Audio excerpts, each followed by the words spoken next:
name is Ayesha Khan. I'm the elementary ELL teacher, which is grades 1 through 5 at the International School of Islamabad. I've been teaching, I think this is my 10th year now. We are a pre-K to grade 12 school. We serve a large expat population, so we have a lot of diplomats, UN families, private companies, aid organizations, so we're very, very diverse. The school is divided into elementary and secondary school. Elementary, we follow the PYP curriculum, which is the IB, and then our high school is grades 9 through 12. Our program culminates with the International Baccalaureate Diploma program. We try to teach things in an interdisciplinary way. So a lot of our social studies and science topics are delivered in transdisciplinary themes, and we integrate literacy, math, all of that. It's project-based learning, it's inquiry, but at the same time, we're trying to give students the skills that they need wherever they might find themselves. My personal passion really is curriculum, so my joy is really found trying to piece together, just the right learning experiences for my students. That's the challenge, because it's never the same. The students are different. And then, of course, when you work with the students and you make those connections, you see things falling into place. I think the best part of my day is when I've taken what I've planned and I get to work with the kids and kind of implement it and see their reactions and have the learning take place. What kind of symbols do we have on signs? I take that mandate very seriously, that I'm trying to meet the needs of each student. And so when you feel like you're not being successful at that, for me personally, that's very troubling, and I try to address it. But overall, just in terms of teaching, I think it's multitasking, so many things, and a lot of it is in real time. You just have to respond and you have to deal with things simultaneously.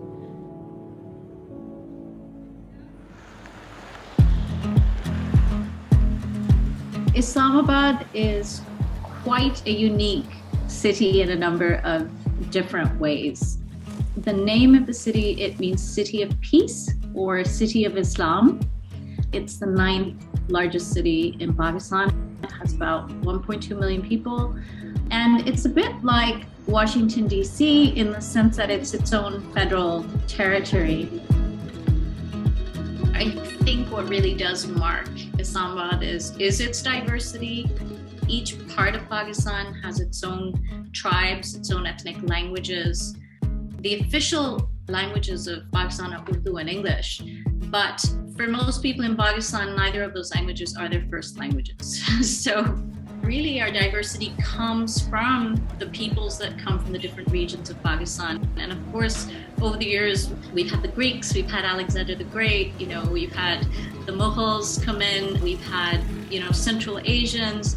So, over our rich history, our history goes back at least 5,000 BC to the Indus civilization. And so it's all those influences. I think when people think of Pakistan, people probably think that we're very homogenous and we're a country of Muslims only, which isn't the case.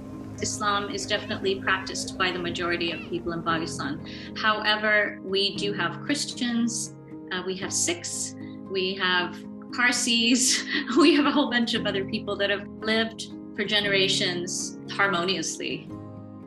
Obviously, we are impacted by certain political situations and certain things like any other country, but in our day-to-day lives, we do feel very secure. And I think anyone that does come to Pakistan will find themselves very welcomed, very taken care of, very spoiled, and they will hopefully have some wonderful memories and experiences when they leave. My parents, for them, education was of paramount importance. That was the first kind of factor in anything we were going to do, was what was the school going to be, was it going to be good, and nothing else got done until schoolwork was done, homework was done, everything was prioritized around education. You were expected to do your best, and that was just a given. My undergraduate degree, where I started out my professional career, was in biology. And I think that stemmed from a love of the natural world and animals. We've always, had a lot of rescues. We've always loved going on, nature walks and observing and all of that. And when I finished that degree, I came back to Pakistan and I was going to work in a lab. And we had a certain period of time where we were waiting for equipment to arrive. And actually in that interim period, I really realized that it was not going to be a good fit for me.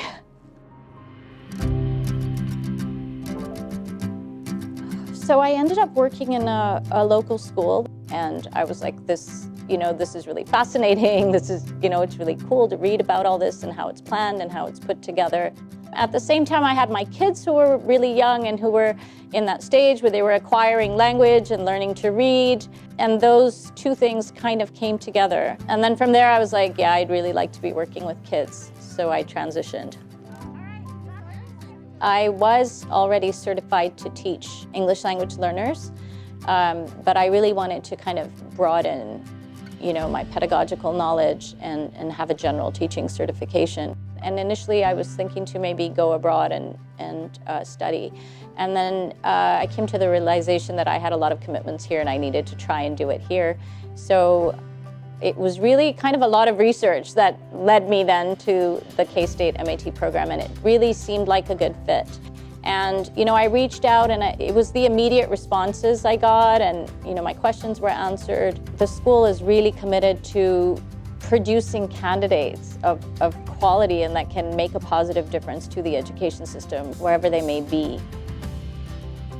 I think feeling like you can make a change in a very tangible way, and particularly being an ELL teacher, once somebody learns a language, no one can take that away from them ever in life. It's just really unlocking. It's trying to find a way to make content accessible and to make them feel comfortable enough that they're willing to be risk takers and practice and learn a new language, which is really tough. Our ELL model is really newcomer support. And so because my classes are very small, other than their homeroom teacher, I'm sort of probably the point adult that has the most interaction with them.